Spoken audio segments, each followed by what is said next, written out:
A somber day for South Mississippi. Today, two fallen police officers, Sgt-Steven-Robin and officer-branden-estorffe, were laid to rest. News 25's Sgt-Jordan was at the funeral and brings us more. An overflowing crowd gathered to pay their respects to 34-year-old Sgt-Steven-Robin and 23-year-old officer-branden-estorffe, who were killed in the line of duty while responding to a call for a wellness check. With Christmas just 4 days away, the families of the fallen officers and the community are trying to find happiness in a time of darkness. Thank you to Sergeant Robin, to Officer Estorffe, and to our entire law enforcement community.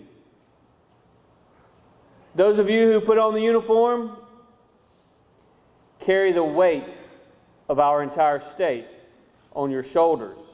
Police Chief Toby Swartz paid tribute to Sergeant Robin, who joined Bay St. Louis Police Department in 2019, but worked for Waveland Police Department and Hancock County Sheriff's Department prior to joining Bay St. Louis.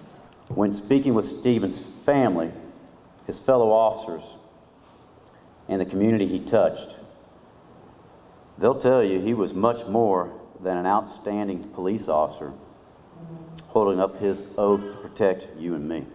State Representative Brent Anderson spoke on behalf of the Estorffe family and talked about how wide-eyed and eager Officer Estorffe was when he began his career with the police department in July of 2021. Brandon wanted to work for Bay PD. He asked if I could make a call and put in a good word for him. I called Chief Ponche, and sure enough, he had an opening. Police departments and officer organizations from all across the country came to not only say their goodbyes, but lend a hand to the family and the Bay St. Louis Police Department during this difficult time. The New Jersey State Policemen's Benevolent Association was one of those organizations who set up a food truck and provided snacks, coffee, and hot dogs. We're all members of the New Jersey State PBA. This trailer and the truck you see here have been all over the country as far as West Colorado. And once we saw this story down here in Mississippi, we had to come down, do our part, and try to bring whatever relief we have to, both the law enforcement members represented here and the community. And while the families will continue to mourn,